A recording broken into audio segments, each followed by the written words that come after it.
Esta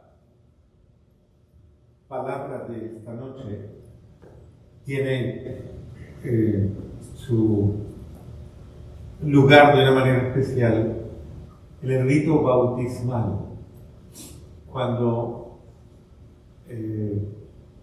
después de haber hecho todo el proceso de llamarnos a la nueva vida en Cristo y habernos llevado a la misión y habernos llevado a todo el proceso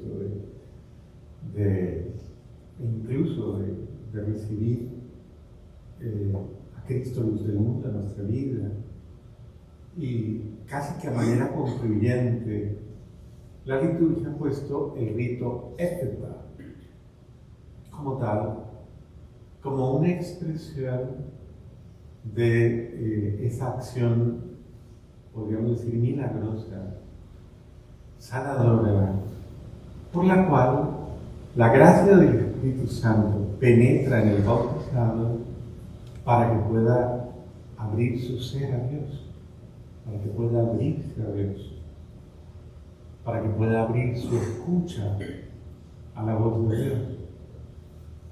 Y es lo primero, ¿no? Lo primero es la escucha. Tiene competencia precisamente con toda la tradición judía, porque la tradición judía está fundada en lo que se llama el Shema, que es el anuncio, casi podríamos decir fundamental, al cristiano. Es el Shema, aun cuando se haya originado en la tradición judía, recoge todo ese clamor de Dios. Escucha, Israel, escucha. Es el sentido A. Juan Bautista lo continúa en su salida cuando escuchen, preparen el camino del Señor. El mismo Señor Jesús comienza su ministerio diciendo: a ustedes se les anuncia el reino de Dios. Y todas y cada una de las lecturas que vienen en esa primera fase de nuestro Señor Jesús es precisamente llevando a esa experiencia, ¿no? A el que me escucha, me sigue. Juan lo señala, el Bautista, y ahí el Cordero de Dios. Y entonces, ese es el sentido de estar abiertos a la voz del Señor. ¿Qué es la voz del Espíritu? ¿Qué es la voz del Padre? Este es mi Hijo amado. Escúchenlo. Entonces, es comprender el sentido mismo es la afirmación de la escucha de la palabra es la que genera el camino. O sea, la escucha de la palabra genera la conversión. Implica precisamente esa gracia de transformación. Pero entonces eso nos lleva a la comprensión de que tiene que haber una disposición en mí para la escucha.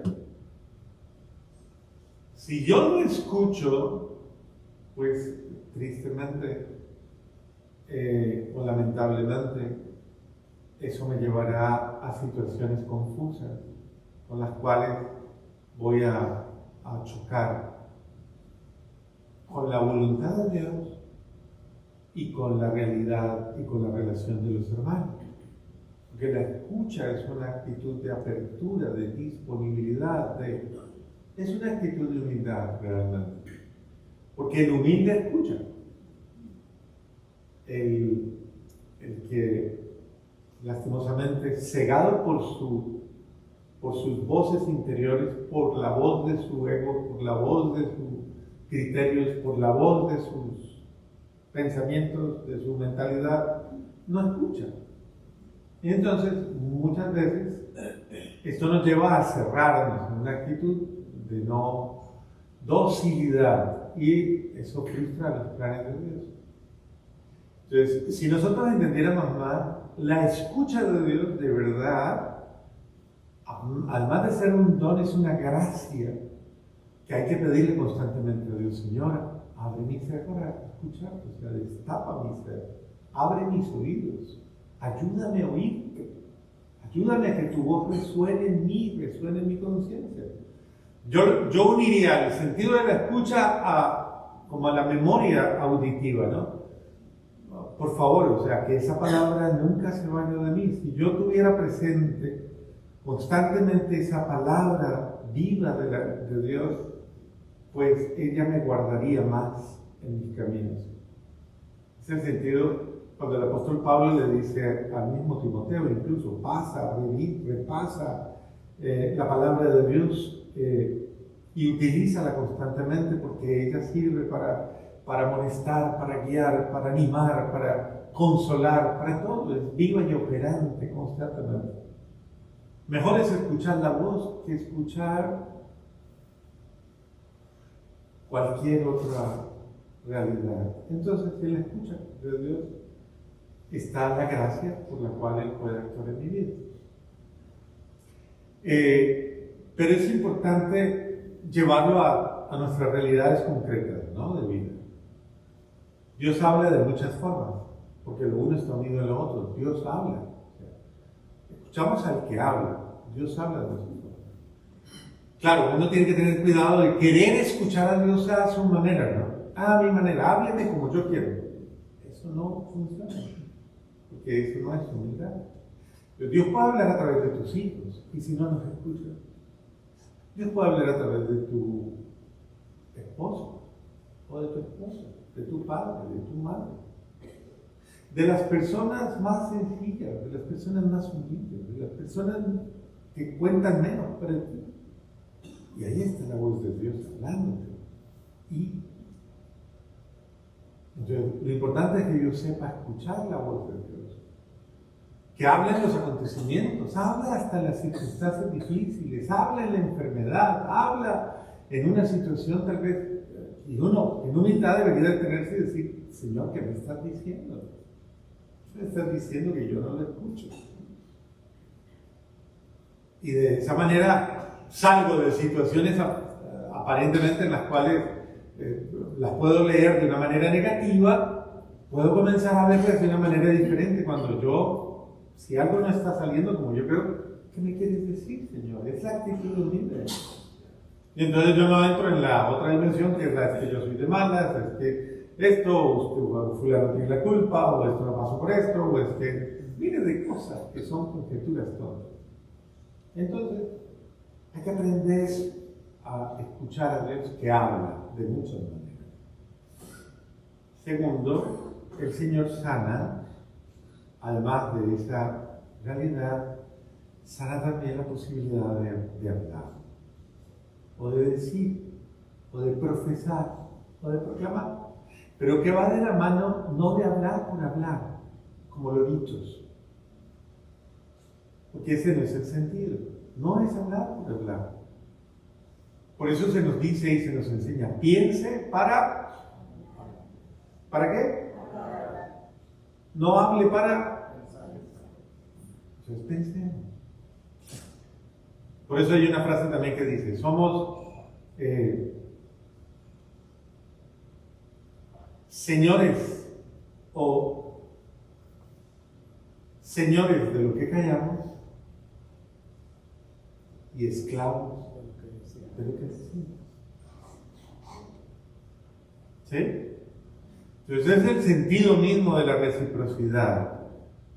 Uno puede tener muchos argumentos en su cabeza y muchas cosas que decir. Es que yo tengo muchas cosas que decir. Uno escucha muchas cosas. Es que yo tengo... Pero escúchame que tengo muchas cosas que decir. Usted tiene muchas cosas que decir. Y todo hay que decirlo. Y hay que decirlo con tanto fuerza, con tanta... ¿Cuántos nos hemos hecho daño por lo que decimos? Y no solo por lo que decimos, porque puede que hasta el contenido de lo que tú dices no sea ni malo. Pero ¿cómo lo dices? ¿Lo dijiste solo con la intención de descargar? ¿Lo dijiste con la sabiduría necesaria? En esto el Señor es un maestro. El Señor no habla por hablar. Cada palabra de su ser es verdaderamente vida. Entonces, de esa manera, ¿cuántas veces nosotros pensamos después de un ratito, yo hubiera podido decirlo mejor? ¿Y cuántas personas heridas por lo que dijimos nos dicen, no entiendo, pero no entiendo por qué me lo dijiste como me lo dijiste, no entiendo por qué? Y de hecho, la palabra de Dios viene diciendo ciertas cosas. No me corrijas con ira, Señor, dice, no. Apliquémoslo a nosotros también, no hables con una emoción negativa. ¿Cuántos maridos se han hecho daño y se han dicho las peores cosas en un momento de frustración y de confusión? Le han dicho cosas horribles a sus hijos en un momento de frustración y de impotencia. Incluso hasta, y no solamente eso, las malas palabras, las malas expresiones, palabras maldicientes, palabras con las cuales creas un yugo, una cadena, atas a los demás y los oprimes y los llevas a la maldición. ¿Cuántos maldicen su propio hogar y crean condenas? Oh, Dios mío, piensa lo que estás diciendo. Y dicen que la palabra es, y genera consecuencias. Yo he visto eso constantemente cuando he ido conociendo muchas historias de personas. Recuerdo que una vez se muere un señor muy joven y una cosa simpática que decía un compañero de trabajo cercano, él decía que se iba a morir a los 45, decía que se iba a morir a los 45, se murió a los 45. Cosas como esas, ¿no? Detalles como la palabra es, y por eso hay que decir, no hay que decir palabras necias u ociosas. Si usted tiene una boca, no es para andar diciendo cosas que no debe decir. Entonces ahí es donde uno tiene que aprender a controlar. Miren que el apóstol Santiago le dedica todo un capítulo al texto de la lengua, ¿no? ¿Y qué dice? Es más fácil gobernar un barco con un timoncito chiquitico que gobernar la lengua. Entonces, ¿cómo es importante que nosotros desandemos más caminos y que cuando yo hable mis palabras edifiquen, mis palabras construyan, mis palabras animen, mis palabras motiven, mis palabras sanen, mis palabras generen armonía, generen comunión? O sea, es el sentido de una palabra que se dice de muchas formas. Hoy día hablamos no solamente del lenguaje verbal, sino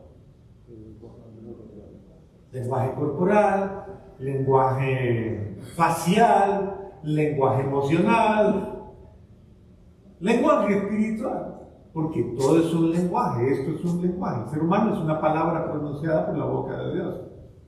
¿Pero qué tipo de palabra es? Entonces ese es el sentido, ¿no? Cómo habla tu rostro, cómo hablan tus gestos, cómo hablan tus emociones, tus reacciones, ¿sabes? Todo tú hablas. Y es que hay personas que no alcanzan a comprender que las demás personas que están alrededor están escuchando lo que está diciendo aunque no lo diga. No hace mucho me leí un librito de esos que habla de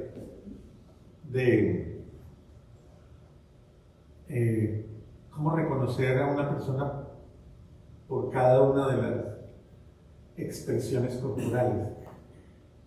Cómo cruza los brazos, cómo se sienta, cómo se para, cómo pone sus facciones, cómo todo, absolutamente todo. Y dice, eso se llama lenguaje corporal. Y dice, y en eso se distingue, se puede conocer o el estado anímico, o el estado emocional, o el estado, todo, absolutamente todo se puede conocer por la actitud corporal que tiene la persona. Entonces, ¿cómo es importante? Porque nos leemos o no, estamos leyendo, somos carta escrita de Dios para los hombres, dice el apóstol Pablo. Nos están leyendo, nos están viendo y nos están leyendo. ¿Cómo nos leen? Bueno. El otro punto es no querer decir más palabras que las que Dios ya ha dicho. La palabra que Él ha dicho, el solo hecho de nuestra vida. Léanse nomás el prólogo de San Juan, del Evangelio de San Juan, y verán que eso nos da la gran lección de por la palabra fueron hechas todas las cosas. Nada existía sin ella, todo se hizo por ella. Entonces, en ese sentido creacional, la palabra tiene valor creacional. Cuando yo hablo, creo o destruyo. Es la fuerza del Espíritu que crea o recrea. Por eso es el aliento de la vida. Se anima. Entonces pidámosle al buen Dios que nos dé la gracia de escuchar, pero que al mismo tiempo nos dé la gracia de hablar. Mire que el pobre Salomón, con toda su sabiduría y con todo, llegó un momento en que escuchó la voz que nunca debió haber escuchado. Y esa voz lo sedujo y lo llevó a perder el reino que había ganado. Miren, hoy es el testimonio de, por consecuencia de sus acciones, el reino se dividió. ¿Cuántas veces, consecuencia de nuestras acciones, yo genero división? Divido mi casa, divido mi familia, divido mi iglesia. Y aún teniendo toda la sabiduría, así que pidámosle a Dios, nos dé la gracia de no tomar decisiones erróneas con las cuales nos hagamos mal. Amén.